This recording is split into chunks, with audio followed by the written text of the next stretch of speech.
Victory over Superman was only the beginning of Aquaman's rise to power. Uniting the world's oceans under the banner of Atlantis, Aquaman had a controlling interest in the planet's ecology and economy. His influence did not escape the attention of the world's multinational corporations, who looked to end his reign. Villains lured by the promise of big money to assassinate the King of Atlantis pursued him relentlessly. But Aquaman's popularity served him well. The world's citizens rose up in anger against those who would quell Aquaman's influence. The threat abated. A groundswell of support began for a united Earth under Aquaman's command.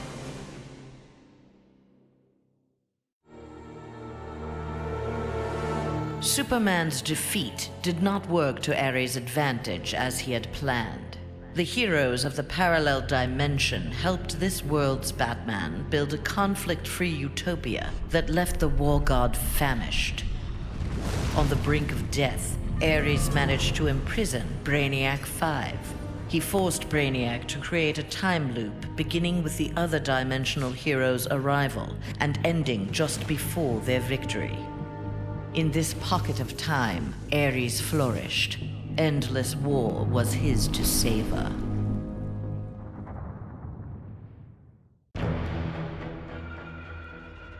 Superman had been a fool to believe Bane would willingly accept a subordinate role in the One Earth government.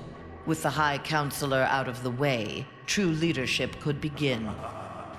Though they lacked intelligence, Bane found in Sinestro and Black Adam inspiring examples of ruthless, absolute authority. They reciprocated his regard for their talents.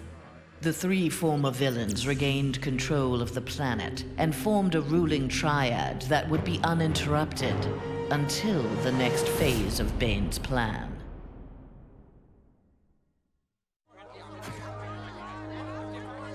Following the battle to liberate Earth, Batman learned that Luthor had bequeathed his massive fortune to Bruce Wayne. He now had the means to rebuild Gotham and Metropolis. The city's residents, inspired by their hero's efforts, adopted the slogan, "We are Batman." They contributed countless hours to their community's renovation and crime prevention. The Batman of old would have stubbornly assumed these tasks alone. The post-One Earth Batman, having been rewarded for his trust in others, enjoyed his city's renewal and his role as its benefactor.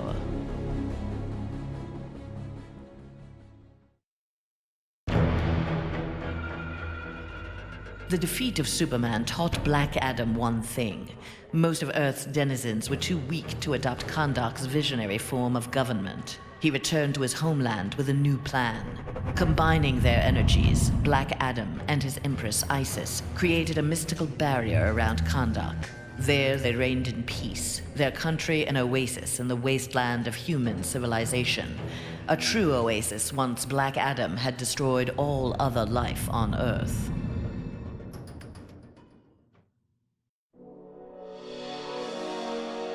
At last, Superman had paid for what he had done to Catwoman.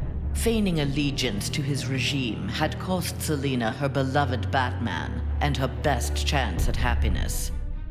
Pride and anger kept her from attempting reconciliation with Bruce Wayne, but his inspiring reconstruction of Gotham and Metropolis fostered in her a desire to remain close to him. Until she was ready to approach him again, she did her part to keep Gotham's streets clear of crime. Nascent underworld organizations had both the Bat and the Cat to fear.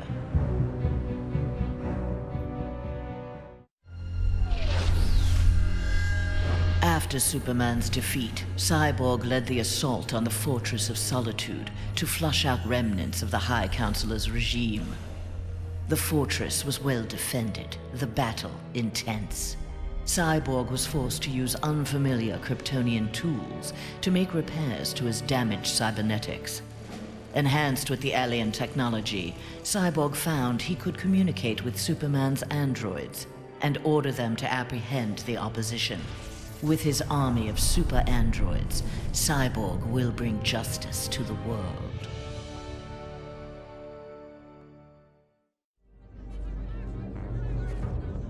With Superman's regime toppled, new governments formed to take its place.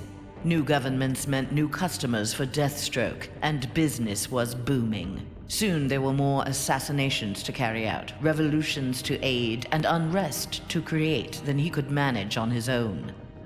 The One Earth regime's elite troopers, having committed atrocities in Superman's name, had gone into hiding from a populace bent on revenge. Impossible for most to find, but not for Deathstroke. Recruiting these renegades, he formed the New Titans, the world's premier political assassins.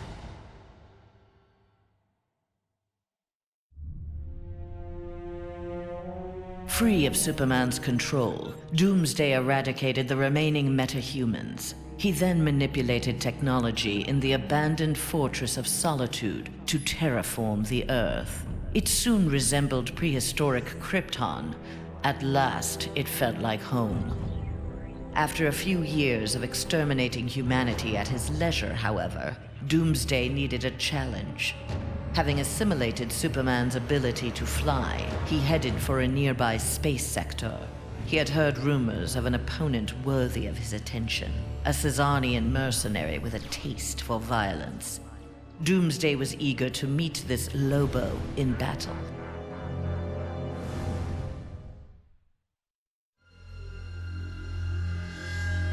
Flash had taken down the High Counselor, but the atrocities he had abetted during Superman's regime continued to haunt him. His shame eventually drove him into exile. Whether wishing to make further amends or simply unable to stop himself, Flash continued to use his powers in the pursuit of justice. Rumors of a mysterious red streak of energy that would set upon and incapacitate criminals circulated throughout Central City. While only some deduced his true name, most felt gratitude and affection for the new hero they called the Ghost.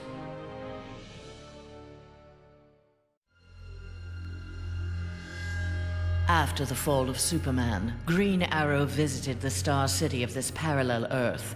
His counterpart was one of the first heroes to fall in the battle against Superman, one of the first to object to the Man of Steel's new tactics and reasoning. A memorial erected in Star City's Orchid Bay served as a reminder of the need to fight oppression regardless of the odds. There, Green Arrow found that one citizen wasn't content to memorialize Oliver Queen in stone. With Green Arrow's training, a new archer, dressed in crimson, took up the fallen hero's mantle. Let Star City's criminals beware. The night belongs to Red Arrow.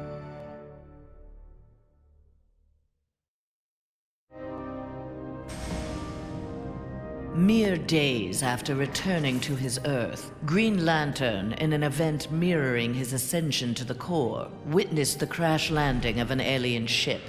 Investigating the wreckage, he encountered the pilot, who claimed to be Abin Sur. But this Abin Sur wore no power ring, and referred to him in halting breaths as the Almighty One. Green Lantern tried to convince the alien of their past, that Abin Sur had named Hal Jordan, his successor, as the Green Lantern of Sector 2814. But the alien died from his wounds before Lantern could learn more of him. Lantern left immediately for Oa. The Guardians were his only hope of solving this mystery.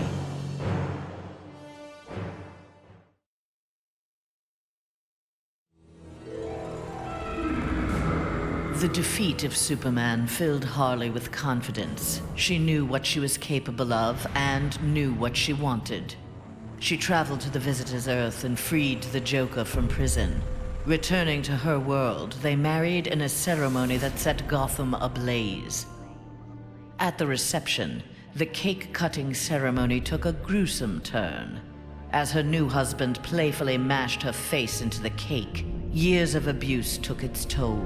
Something in Harley snapped. She used the ceremonial knife to slash Joker's throat. Still wearing her wedding gown, Harley now resides permanently in Arkham Asylum.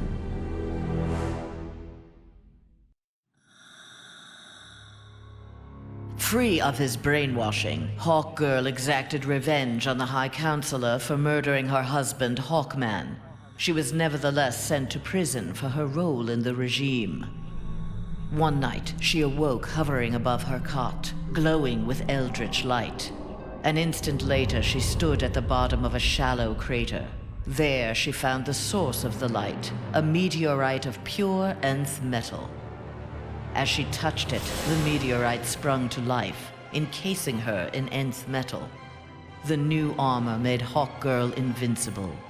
Her first act, vengeance against those who had helped Superman capture Hawkman.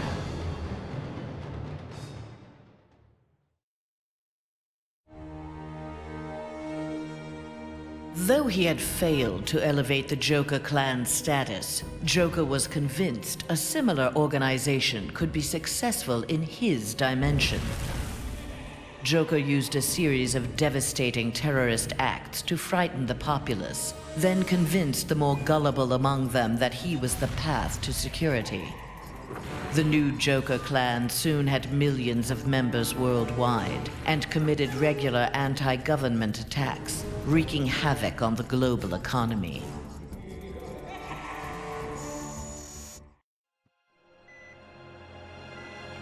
Killer Frost reveled in her victory, but her overconfidence betrayed her.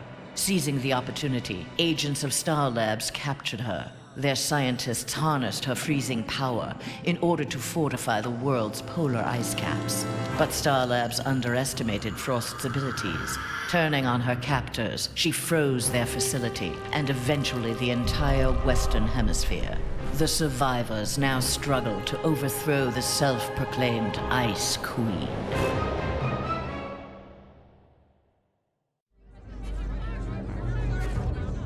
A win against this world's Superman was greatly satisfying, but its aftermath would be sweeter still.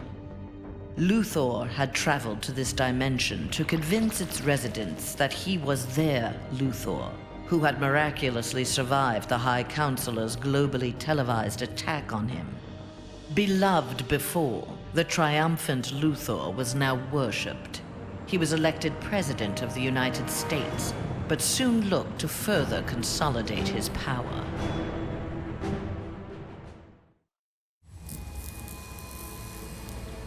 Nightwing had beaten his former boss, Superman, in single combat. Not even Batman had done that.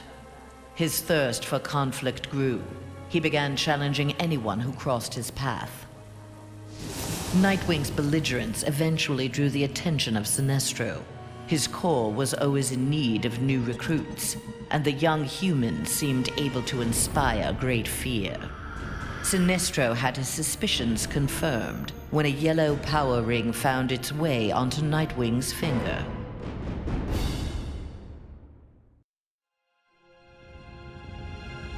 Winning the battle with Superman cost Raven dearly. The amount of demonic energy required overwhelmed her. After regaining consciousness, she looked around warily. Her immediate surroundings were a hellish ruin. Nearby stood her father, Trigon. Raven had somehow called him forth during her battle. Trigon thanked his daughter. He then summoned an army of demons and set out to destroy the rest of the planet.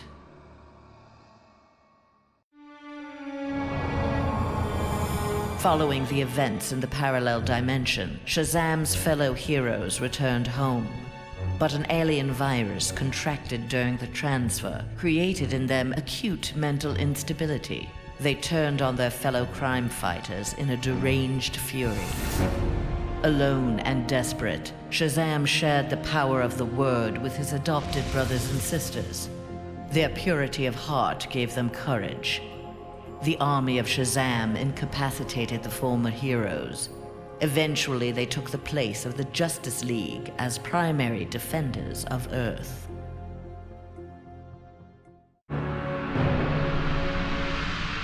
When Superman's One Earth regime proved to be a failure similar to his on Korugar, Sinestro retreated to deep space to ruminate on its demise. Fear had long seemed the most powerful of the emotions with which to bring order to the universe, yet it had not been enough. Desperate, Sinestro hurled the might of the Sinestro core against the life entity, keeper of the white power battery. Ultimately victorious, Sinestro now wielded the power of a white lantern. No adversary could possibly withstand him. The light of the Green Lantern core would be the first he would extinguish.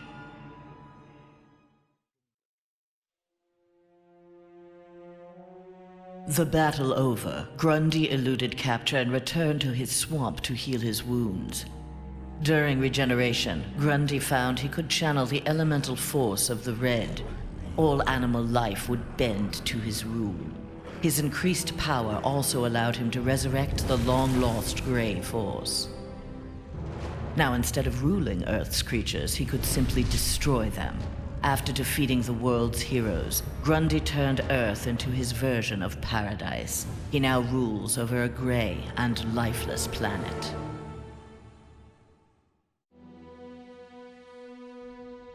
Though pleased with the outcome, Superman's battle with his duplicate left him troubled. If one Superman could go so far astray, why not another? Preventative measures were in order. After much discussion with his fellow Justice Leaguers, Superman ingested a remote-release kryptonite capsule. At any sign of instability, the kryptonite would permeate his body, killing him.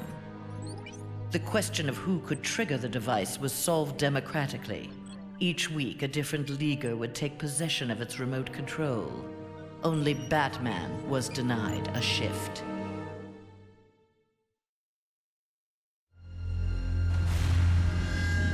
Wonder Woman returned home to find her dimension in ruins. Aware of Superman's despotic rule of the parallel dimension, the gods of Olympus vowed to preemptively eliminate the metahuman scourge from their world.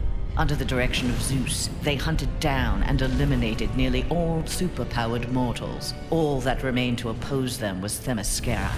Wonder Woman and her Amazons fought back against the Olympians with unrelenting courage. Despite heavy losses, Wonder Woman's forces ultimately prevailed. They took reign as the new Olympians, ushering in an age of peace and prosperity.